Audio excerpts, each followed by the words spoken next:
और सबसे पहले बात करेंगे बड़ी खबर की। दिल्ली से खबर है। दीपावली की रात दिल्ली के शादरा में हुए डबल मर्डर केस में बड़ा अपडेट है। शादरा में बीती रात हुए डबल मर्डर में एक नाबालिग आरोपी हिरासत में लिया गया है। पुलिस ने कहा कि परिवार में पैसों के लेन देन को लेकर के हत्या हुई है। दूसरे आरोपी की भी तलाश जारी है। तो देखिए, आपको सीसीटीवी फुटेज दिखा रहे हैं। पैसों के लेन देन का ये मामला बताया जा रहा है। आपसी विवाद की वजह से डबल मर्डर से सनसनी मच गई है। दिल्ली के शादरा इलाके का ये पूरा मामला है। ये आप देखिए, वीडियो में क्लियर भी है। पीले कुर्ते में जो दो लोग नजर आ रहे हैं आपको, ये चाचा भतीजे, एक ही परिवार के दो सदस्य हैं। दो व्यक्ति आते हैं और पहले तो पैर छूते हैं और उसके बाद गोली मारकर वहां से फरार हो जाते हैं। दिल्ली के शादरा का ये डबल मर्डर का केस, जिसकी वजह से इलाके में सनसनी फैल गई है। दीपावली के दिन ये पूरी घटना सामने आई है। और अब आपको 3 तस्वीरों के जरिए दिल्ली के शादरा में हुए डबल मर्डर की कहानी बताते हैं। स्कूटी से दो लोग आते हैं। स्कूटी से आए आरोपियों ने पहले आकाश के पैर छुए, फिर घर में घुसते ही गोलियां बरसा दी। हत्याकांड के पीछे पैसों के लेन देन को लेकर विवाद बताया जा रहा है। तो देखिए, 3 तस्वीरें आपको दिखा रहे हैं। 2 लोगों की एक साथ हत्या कर दी गई है। शादरा में घर में घुसकर के फायरिंग की गई है। आरोपियों ने पहले तो पैर छुए और उसके बाद गोली मार दी। पैसों के लेन देन पर यह पूरा विवाद सामने आया है। एक को हिरासत में लिया गया है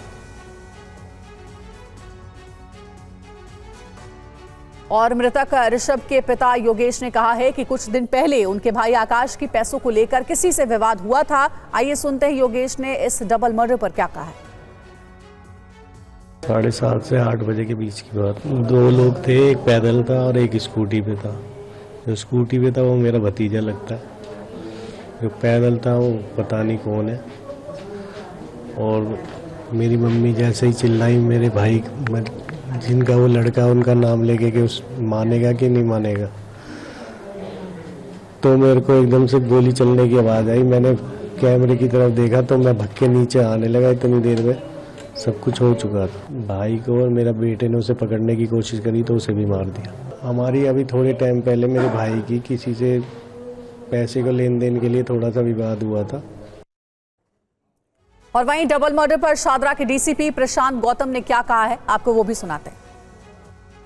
मौके पर गए तो पाया कि आकाश नाम का व्यक्ति जिसकी उम्र 40 साल है, उसका भतीजा ऋषभ जिसकी उम्र 16 साल है और उसका बेटा कृष जिसकी उम्र 10 साल है, इन लोगों को गोली लगी है। अभी राइट नाउ आकाश और उसका भतीजा ऋषभ, इनकी मृत्यु हो गई है। हम आगे की जांच कर रहे हैं। सर, कितने राउंड गोली चली?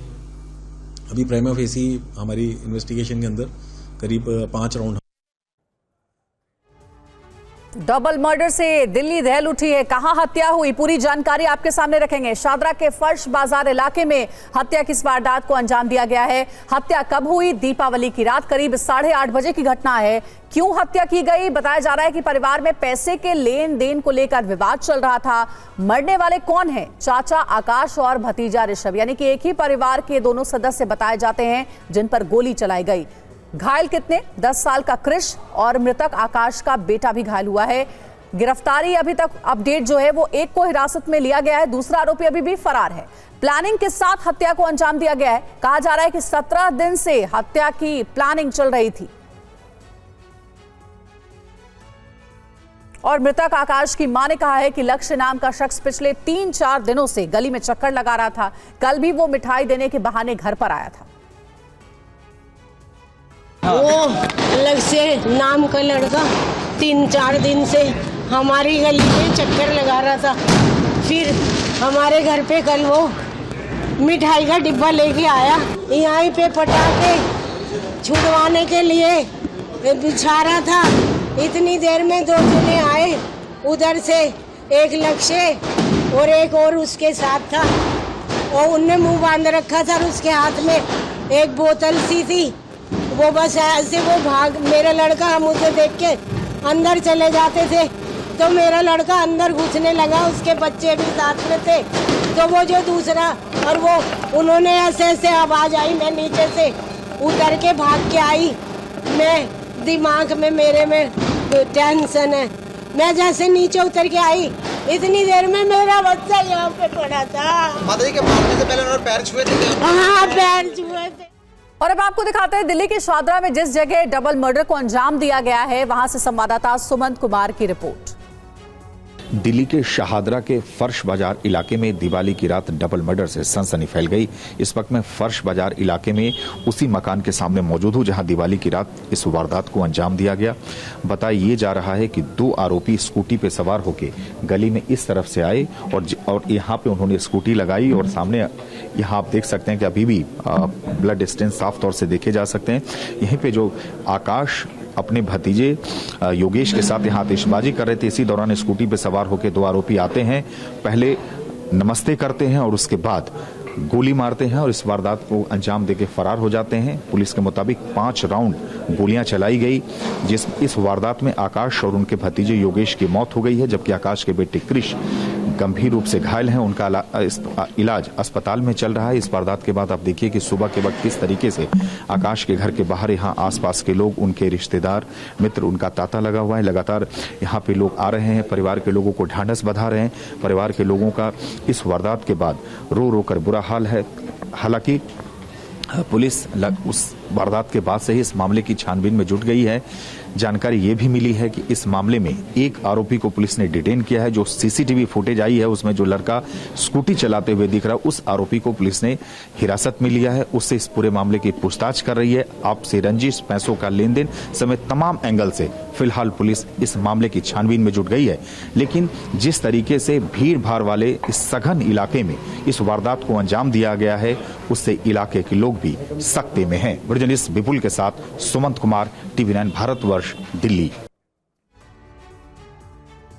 और एक अहम खबर है, दिल्ली एनसीआर में आतिशबाजी ने प्रदूषण फिर से बढ़ा दिया है। कई इलाकों में AQI बहुत खराब स्तर पर पहुंच गया है। आनंद विहार इलाके में AQI 700 के पार पहुंच गया है। दिल्ली में बैन के बावजूद जमकर आतिशबाजी हुई है और इसी वजह से AQI आज कई इलाकों का बढ़ा हुआ नजर आ रहा है, धुंध नजर आ रही है। दीपावली के बाद दिल्ली में प्रदूषण खतरनाक स्तर तक पहुंच गया है और वहीं यमुना और मैली हो गई। देखिए 2 तस्वीरें आपको दिखा रहे हैं। आज सुबह भी दिल्ली में यमुना में झाग देखने को मिला है। प्रदूषण से बेहाल राजधानी की 2 तस्वीर आप देखिए। पहली तस्वीर आज सुबह की इंडिया गेट की है जहां धुंध की चादर फैली हुई है, तो दूसरी तस्वीर है यमुना घाट की।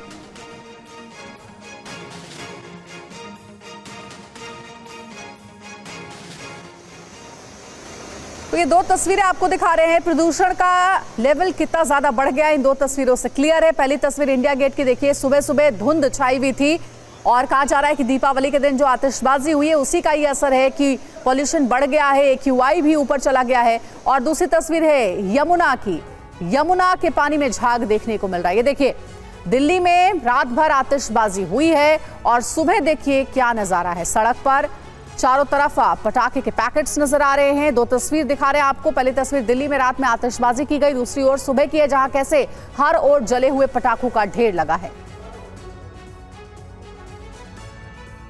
2 तस्वीरें आपको दिखा रहे हैं। दिल्ली में पटाखों पर बैन के बावजूद जमकर आतिशबाजी हुई है और सुबह सुबह सड़कों पर देखिए कैसे जले हुए पटाखे नजर आ रहे हैं। और यही वजह है कि आज सुबह से ही दिल्ली में AQI जो है वो 556 को भी पार कर गया है। अलग अलग इलाकों का AQI भी आपको दिखा रहे हैं।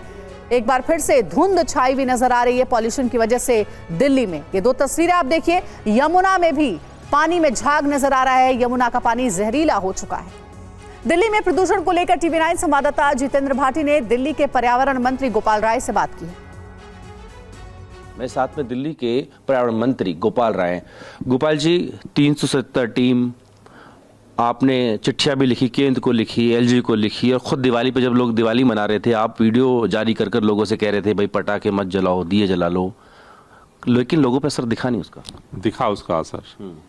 उसका असर दिखा तभी 4 दिन पहले दिल्ली का AQI, दिवाली से 4 दिन पहले दिल्ली का AQI 350 के पार चला गया था। आज केवल 360 है। हम सब लोग इस बात को लेकर चिंतित थे कि अगर 4 दिन पहले AQI 350 है तो दिवाली के अगले दिन AQI 400 पार जाएगा। लेकिन दिल्ली वालों के सहयोग का परिणाम है कि पटाखे लोगों ने कम जलाए और उसकी वजह से आज दिल्ली के अगले दिन AQI जो है उसमें मामूली बढ़ोतरी दिखी जा रही है। गंभीर श्रेणी में जाने से AQI को दिल्ली के लोगों ने नियंत्रित किया है। मैं तो उनको तहे दिल से बधाई देना चाहता हूं कुछ लोगों ने पटाखे जलाए। मैं उनसे भी निवेदन करना चाहता हूं, जब पूरी दिल्ली खुशियों के साथ जिंदगी को बचाने की लड़ाई में शामिल हो रही है, आप भी सहभागी बनिए। आपके घर में भी बच्चे हैं, आपके घर में भी बूढ़े हैं। दिल्ली के प्रदूषण का असर सब पे हो रहा है, इसलिए मुझे उम्मीद है कि अगली बार सब लोग इसमें सहयोग करेंगे और प्रदूषण का स्तर और भी हम कम करने में सफल होंगे। कुछ जगहों पर पटाखे जो है वो जलाए गए और कुछ जगहों पर उसका असर भी दिखा, लेकिन पूरे दिल्ली के अंदर अगर सुबह एक भी स्टेशन 400 के पार नहीं है, आप हम सब देख रहे हैं कि पिछले 15 दिन में कई सारे दिल्ली का जो हॉट स्पॉट्स है वहां AQI का स्तर 400 पार के रहा है। आज दिवाली के बाद भी 400 पार किसी स्टेशन का AQI का लेवल नहीं है। इस वक्त नील रात में था नहीं, तो रात धीरे धीरे तो जो धीरे धीरे से कंट्रोल हुआ है ना, हम सुबह का जो नापते हैं तो सुबह का कंट्रोल दिख रहा है। मेरा ये मानना है कि सकारात्मक परिणाम दिख रहा है, लोगों में जागरूकता बढ़ रही है। और देखिए दिल्ली NCR में आज सुबह 5:30 बजे का AQI लेवल आपको हम दिखाएंगे अलग अलग जगहों का। आनंद विहार की बात करें तो यहाँ का AQI 714 तक पहुंचा है। डिफेंस कॉलोनी में 631 तक AQI चला गया। ये देखिए पटपड़गंज की अगर हम बात करें 513 यहाँ का AQI है और सिरी फोर्ट में 480 तक AQI एयर क्वालिटी इंडेक्स पहुंच चुका है। नजफगढ़ का भी वही हाल है, 282 तक, शादरा में 183 और नोएडा में 332, वहीं गुरुग्राम में 185 तक गया है AQI। और सुबह 5:30 बजे का ये आपको बता रहे हैं अपडेट AQI, यानी कि पॉल्यूशन पर एक बार फिर से असर पड़ा है दिवाली में हुई आतिशबाजी की वजह से। और अगली बड़ी खबर का आप रुख करने जा रहे हैं। वन नेशन वन इलेक्शन पर खड़गे का बयान सामने आया है। PM मोदी के बयान पर खड़गे का जवाब आया है। वन नेशन वन इलेक्शन फिलहाल असंभव है। खड़गे ने कहा है कि बिल को संसद में लाना होगा। कई राज्यों में कई समस्याएं हैं, क्षेत्रीय पार्टियां भी इसमें शामिल हैं। क्या कहा उन्होंने, सुनिए। What Modi tells, he won't do it because unless in Parliament it comes, he has to take everybody into confidence. Then only this will happen. But it is impossible. It is impossible. One nation, one election, impossible. Because several states, several problems, and regional parties are there.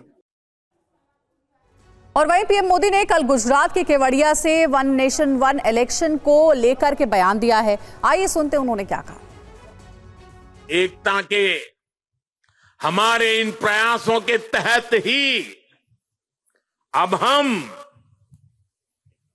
One nation one election पर काम कर रहे हैं, जो भारत के लोकतंत्र को मजबूती देगा, जो भारत के संसाधनों का ऑप्टिमम आउटकम देगा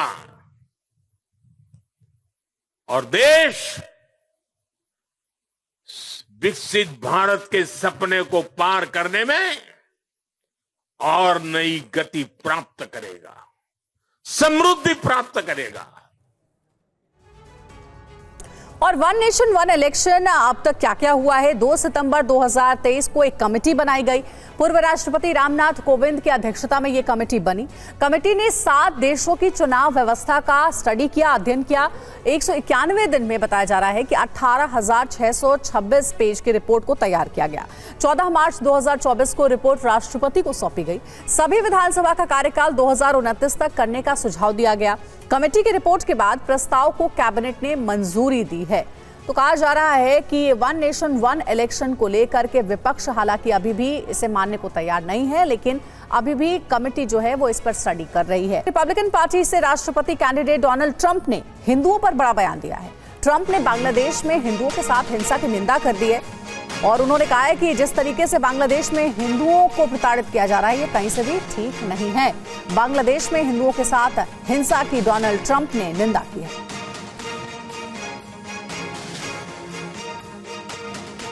देखिए अमेरिका में राष्ट्रपति चुनाव के तहत डोनाल्ड ट्रंप का ये बयान बेहद अहम माना जा रहा है, जिसमें हिंदुओं को लेकर के उन्होंने बयान दिया है। ये भी कहा है कि जो वर्तमान राष्ट्रपति हैं जो बाइडेन और कमला हैरिस वो हिंदुओं के हित की नहीं सोचते हैं, लेकिन मैं जब राष्ट्रपति था तो मैं हिंदुओं के हित की सोचता था। अमेरिका में राष्ट्रपति चुनाव के लिए 5 नवंबर को वोटिंग होनी है, जिसमें अब महज 3 दिन बचे हुए हैं। ऐसे में डोनाल्ड ट्रंप के इस बयान की अहमियत को समझना मुश्किल नहीं है। ट्रंप ने अपने बयान में न सिर्फ हिंदुओं की रक्षा की बात की, बल्कि मुस्लिम, ईसाई और यहूदी जैसे अल्पसंख्यकों का जिक्र कर बड़ा वोट कार्ड खेला। और आपको बताते हैं कि डोनाल्ड ट्रंप ने क्या कहा है। बांग्लादेश में हिंदुओं के साथ अहिंसा की निंदा करता हूं, यह बयान उन्होंने दिया है। जो बाइडेन और कमला हैरिस ने हिंदुओं पर हिंसा की अनदेखी की। डोनाल्ड ट्रंप ने कहा, मैं सत्ता में होता तो हिंदुओं के साथ ऐसा नहीं होने देता। धर्म विरोधी एजेंडे के खिलाफ हिंदुओं की रक्षा करूंगा। हम हिंदुओं की आजादी के लिए लड़ाई लड़ेंगे। तो डोनाल्ड ट्रंप का यह बयान है। और अब समझिए कि डोनाल्ड ट्रंप को चुनाव के आखिरी दौर में हिंदुओं की चिंता आखिर क्यों हुई। दरअसल अमेरिका में करीब 33 लाख हिंदू रहते हैं, जिनमें से 27 लाख हिंदू वोटर हैं। हिंदुत्व अमेरिका का चौथा सबसे बड़ा धर्म है। तो कहा जा रहा है कि इसीलिए चुनाव से जोड़ करके इसे देखा जा रहा है, डोनाल्ड ट्रंप के इस बड़े बयान को, जिसमें बांग्लादेश में हो रहे हिंदुओं की प्रताड़ना के खिलाफ उन्होंने आवाज उठाई है। एक और अहम खबर है, वीएचपी ने ट्रंप के बयान का स्वागत किया है। ट्रंप का कदम स्वागत योग्य है। विश्व हिंदू परिषद की ओर से कहा गया है, हिंदुओं की रक्षा एक अहम मुद्दा है।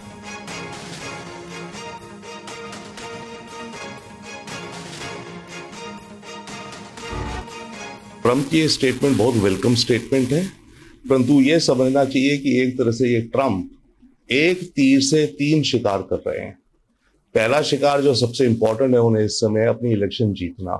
तो इंडियन अमेरिकन कम्युनिटी जो अमेरिका में है, जो हिंदू कम्युनिटी, उसको लुभावने की कोशिश कर रहे हैं वो अपने वोटों के लिए। डोनाल्ड ट्रंप जी का जो बयान है निस्संदेह एक स्वागत योग्य कदम है और मुझे लगता है कि अमेरिका के लोग भी और विश्व समुदाय भी इसके लिए एक स्ट्रांग आवाज बनेंगे और ऐसे दुनिया भर के किसी भी कोने में जहां भी हिंदुओं के ऊपर कोई हमला होगा, कोई भी रंगभेद होगा, उन सब के विरुद्ध जो है वो अपनी आवाज बुलंद करेंगे। इधर ट्रंप ने हिंदू कार्ड खेल दिया है, तो उधर उपराष्ट्रपति कमला हैरिस सितारों के दम पर सत्ता तक पहुंचना चाहती हैं। हालांकि डोनाल्ड ट्रंप भी इस खेल में कमला को कड़ी टक्कर दे रहे हैं, मगर पॉलिटिकल पावर के लिए इस स्टार वॉर से जुड़े एक सनसनीखेज खुलासे ने कई सवाल खड़े कर दिए हैं। क्या वाकई प्रचार करने वाले ए लिस्टर स्टार्स कमला हैरिस या डोनाल्ड ट्रंप के असली समर्थक हैं? क्योंकि आरोप लग रहे हैं कि कुछ स्टार्स को ब्लैकमेल किया जा रहा है। क्या कमला हैरिस अपनी ताकत का गलत इस्तेमाल कर रही हैं?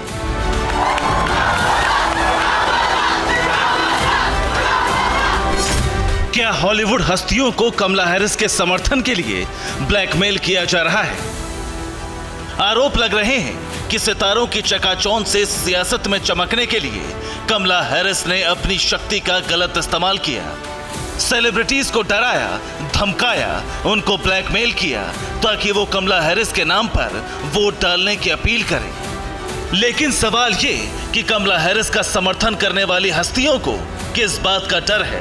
आखिर क्यों वो कमला हैरिस की बात मानने को मजबूर हैं? इन सवालों का जवाब जानने से पहले आपको एक किरदार को पहचानना होगा। वो किरदार है रैपर सीन कोम्बस, जिनको पी डीडी के नाम से भी जाना जाता है। सीन कोम्बस 3 बार के ग्रैमी विजेता और अमेरिका के मशहूर हिप हॉप रैपर हैं। उन पर कई गंभीर आरोप लगे हैं, जिनमें डकैती की साजिश रचने, सेक्स ट्रैफिकिंग और प्रोस्टिट्यूशन रैकेट से जुड़े होने के आरोप शामिल हैं। अब समझिए पी डीडी और कमला हैरिस पर लगे ब्लैकमेल वाले आरोपों में क्या कनेक्शन है।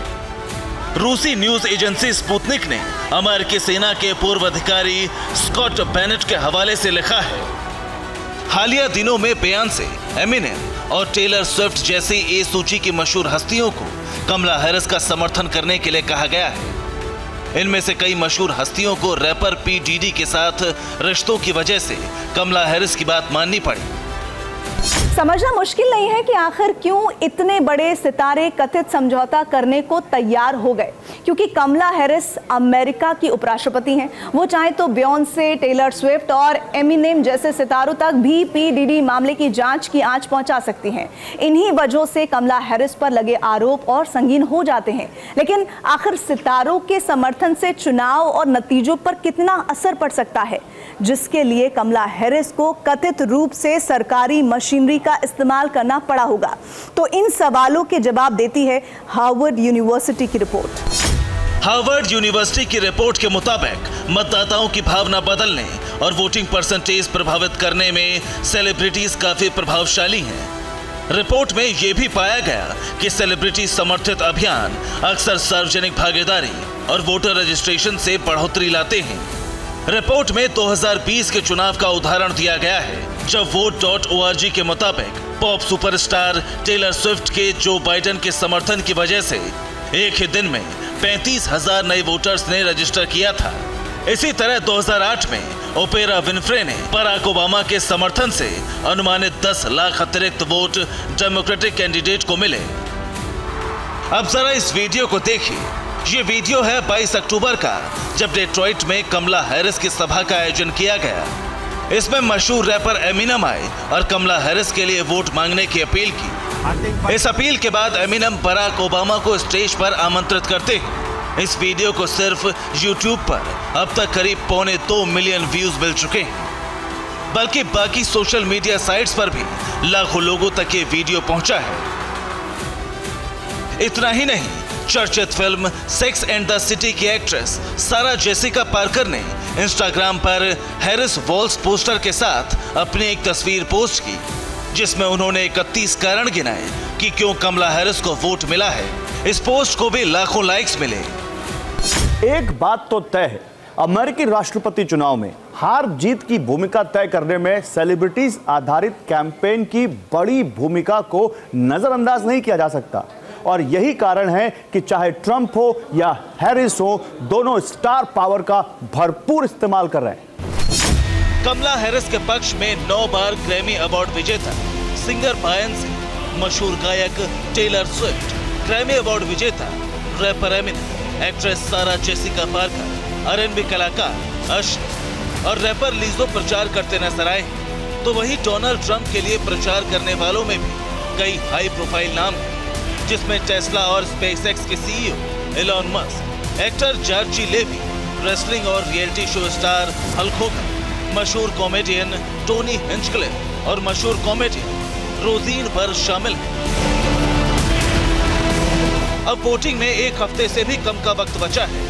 दोनों तरफ से फाइनल राउंड की जोर आजमाइश हो रही है। खबर तो ये भी आ रही है कि न सिर्फ स्टार्स पर दबाव बनाकर उन्हें अपने साथ जोड़ा जा रहा है, बल्कि साइबर टैक्टिक्स की मदद भी ली जा रही है। CNN के हवाले से ये कहा गया है कि चीनी हैकर्स ने ट्रंप के बेटे एरिक ट्रंप, दामाद जेरेड कुशनर के कॉल टेक्स्ट डेटा को निशाना बनाया। चीनी सरकार से जुड़े हैकर्स ने बड़े पैमाने पर ट्रंप के परिवार के लोगों की साइबर जासूसी की। CNN सूत्रों के हवाले से बताया गया कि हैकर्स एरिक ट्रंप और जेरेड कुशनर के कॉल और टेक्स्ट डेटा को निशाना बना रहे थे। और इसके अलावा रिपब्लिकन पार्टी के उपराष्ट्रपति पद के उम्मीदवार JD वेंस के मोबाइल फोन पर भी सेंध लगाने की कोशिश की गई। बताया जा रहा है कि हैकर्स कई महीनों से कॉल और टेक्स्ट डेटा तक पहुंच बनाने में जुटे थे। रिपोर्ट में कहा गया है कि FBI प्रभावित लोगों को इस बारे में जानकारी दे रही है। सारी जोर आजमाइश के बीच सवाल ये है कि अमेरिका के लोगों के मन में क्या है। रॉयटर्स और इप्सोस के पोल के मुताबिक चुनाव के अंतिम दौर में ट्रंप पर हैरिस की बढ़त कम हो गई है। सर्वे के मुताबिक राष्ट्रीय स्तर पर कमला हैरिस के पक्ष में 44% लोग, जबकि रिपब्लिकन कैंडिडेट डोनाल्ड ट्रंप के पक्ष में 43% लोग, यानी कमला हैरिस के पास केवल 1% अंक की मामूली बढ़त है। तो वहीं 30 अक्टूबर के 538 और ABC न्यूज के नेशनल पोल के मुताबिक कमला हैरिस के पक्ष में 48.1% लोग, जबकि ट्रंप के समर्थन में 46.7% लोग हैं। इस पोल में भी कमला हैरिस को 1.4 अंकों की मामूली बढ़त ही मिली।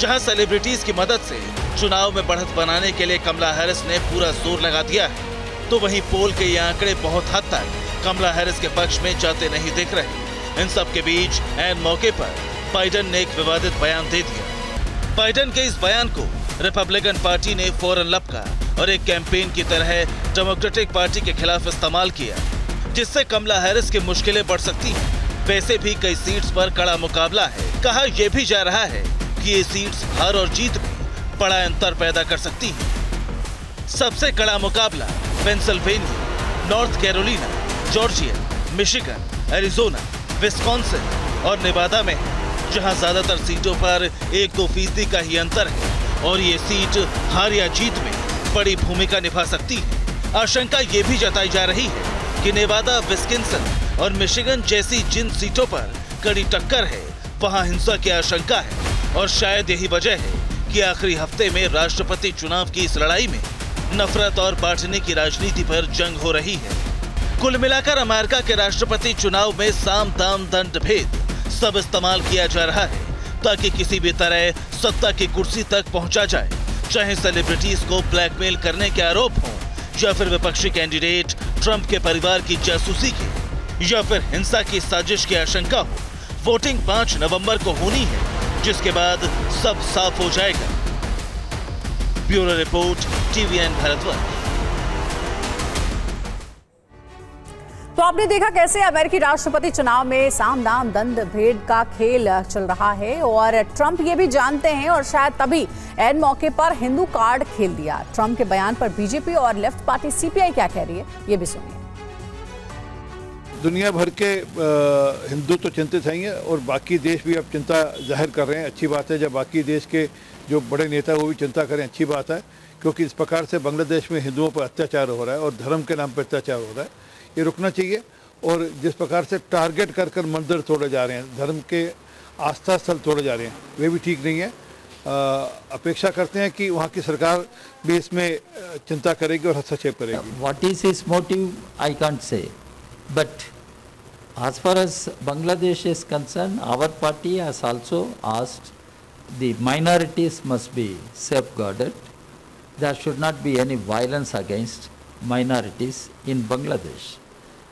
और अमेरिका के भरोसे यूक्रेन रूस से मुकाबला करता रहा, लेकिन अमेरिका की धोखा देने वाली नीति की वजह से यूक्रेन एक बार फिर हार की कगार पर पहुंच चुका है। ज़ेलेंस्की ने दावा किया है कि अमेरिका से जीतने का जो ऐलान हुआ है, मदद के नाम पर उसका 10% ही दिया गया और सैनिकों और हथियारों की कमी के बीच यूक्रेन से जीत के लिए जो हथियार मांगे गए थे वो भी नहीं दिया गया। दूसरी ओर नॉर्थ कोरिया ने रूस को अपने सैनिकों की शक्ति दे दी है। रूस से दोस्ती की बदौलत ही किम जोंग ने अपनी सबसे घातक इंटरकॉन्टिनेंटल बैलिस्टिक मिसाइल का टेस्ट किया है।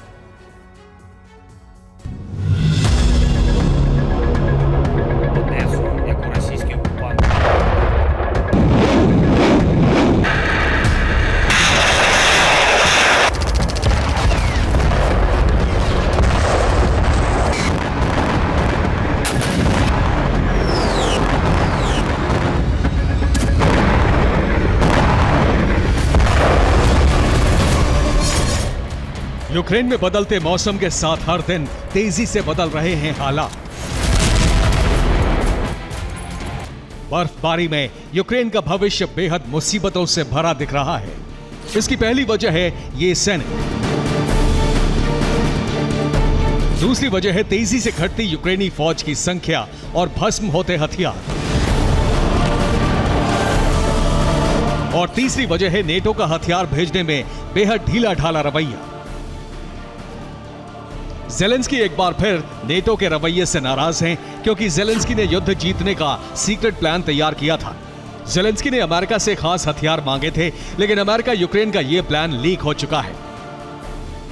ज़ेलेंस्की ने रूस से युद्ध जीतने के लिए अपने सबसे भरोसेमंद मददगार अमेरिका के साथ प्लान तैयार किया था, लेकिन अमेरिका ने यूक्रेन के प्लान को कामयाब बनाने में कोई मदद नहीं की। रिपोर्ट के मुताबिक ज़ेलेंस्की ने अमेरिका से टॉमाहॉक मिसाइल की मांग की थी। टॉमाहॉक मिसाइलों से रूस के मिसाइल कारखानों को निशाना बनाने की योजना थी। 1000 टॉमाहॉक मिसाइलों की मांग की गई थी। ज़ेलेंस्की ने अमेरिका के हमवी वाहनों की मांग भी की थी, लेकिन अमेरिका ने अब तक टॉमाहॉक मिसाइलों की सप्लाई नहीं की। दुनिया के लिए अमेरिका भले ही यूक्रेन का सबसे बड़ा मददगार है, लेकिन अमेरिकी मदद यूक्रेन के लिए हमेशा नाकाफी रही है। अमेरिका ने अब तक अपने हथियारों से रूस में हमले की इजाजत नहीं दी है। अमेरिका से कभी लॉन्ग रेंज के हथियारों की सप्लाई नहीं हुई। टॉमाहॉक मिसाइल भी लॉन्ग रेंज की मिसाइल है। अमेरिका और नेटो ने सिर्फ यूक्रेन को आत्मरक्षा के लिए हथियार दिए, जिसकी वजह से यूक्रेन रूस की जमीन पर बड़े हमले नहीं कर सका। मुकाबले के लिए यूक्रेन सैनिकों की भर्ती का अभियान शुरू कर रहा है, ताकि देश को हार से बचाया जा सके। आम लोगों को सेना में भर्ती किया जा रहा है, लेकिन सबसे अहम यह है कि नए सैनिकों को ट्रेनिंग देने का भी वक्त यूक्रेन के पास नहीं है। यूक्रेन 1,60,000 नागरिकों को सेना में भर्ती करने वाला है। महिलाओं को भी सेना में भर्ती किया जाएगा। यूक्रेन के पास हाथ डालने का यह आखिरी मौका होगा। अमेरिका की तरह पोलैंड से भी यूक्रेन को निराश करने वाली खबर आई है। पोलैंड ने यूक्रेन को MiG-29 फाइटर जेट देने का भरोसा दिया था, लेकिन अब पोलैंड ने फाइटर जेट देने से इनकार कर दिया है। अब आपको दिखाते हैं कि अगर ज़ेलेंस्की की सभी मांगों को पूरा किया गया होता तो युद्ध की स्थिति कैसी होती।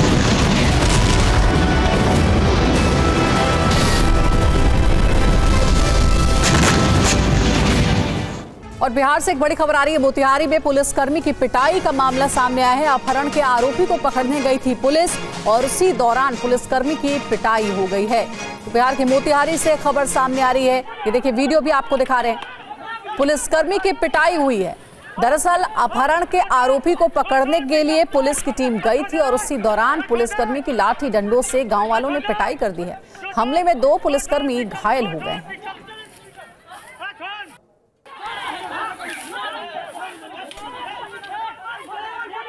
मोतिहारी की ये तस्वीर आपको दिखा रहे हैं। पुलिसकर्मियों पर हमला हुआ है, पुलिसकर्मी की पिटाई की गई है। अपहरण के आरोपी को पकड़ने गई थी पुलिस और उसी दौरान गांव वालों ने लाठी डंडों से पुलिसकर्मियों को पीटा है। 2 पुलिसकर्मी घायल बताए जा रहे हैं।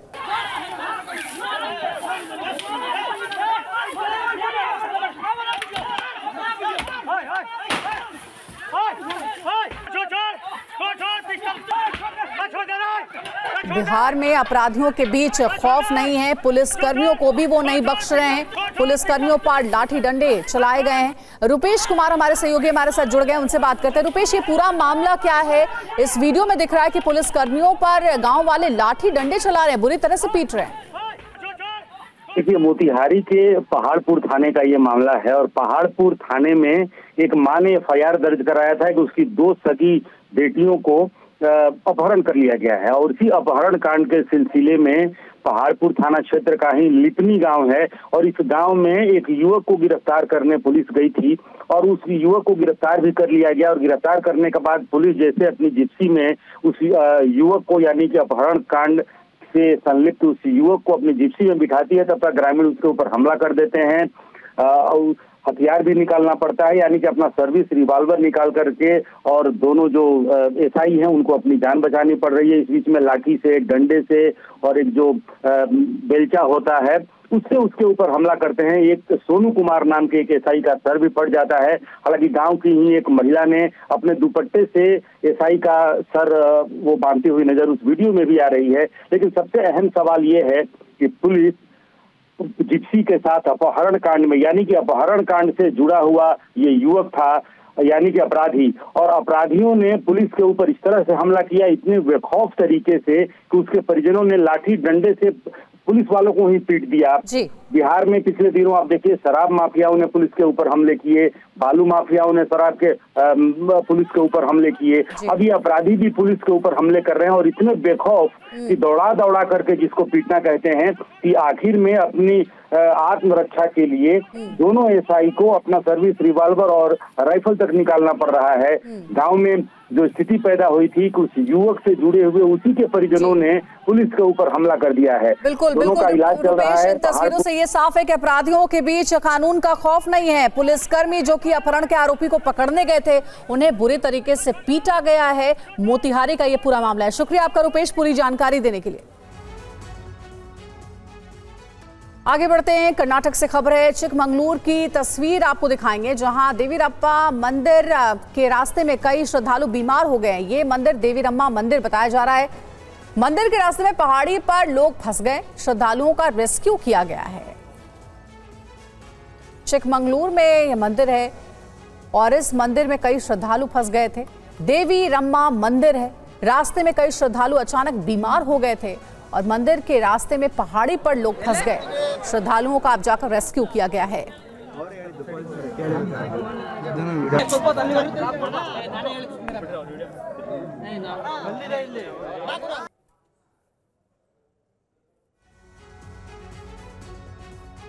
ये देखिए, कर्नाटक का चिकमंगलूर के ये मंदिर है जो कि पहाड़ी पर बसा हुआ है। पहाड़ी पर ये मंदिर स्थापित है और यहाँ पर श्रद्धालु काफी संख्या में आते हैं। कर्नाटक के चिकमंगलूर की इस तस्वीर को देखिए। दरअसल बताया जा रहा है कि देवीरम्मा मंदिर में दर्शन करने पहुंचे श्रद्धालु पहाड़ी पर फंस गए थे, क्योंकि कई श्रद्धालुओं के बीमार होने की खबर मिली। रास्ते में पहाड़ी पर श्रद्धालुओं के फंसने के बाद उनका रेस्क्यू किया गया है।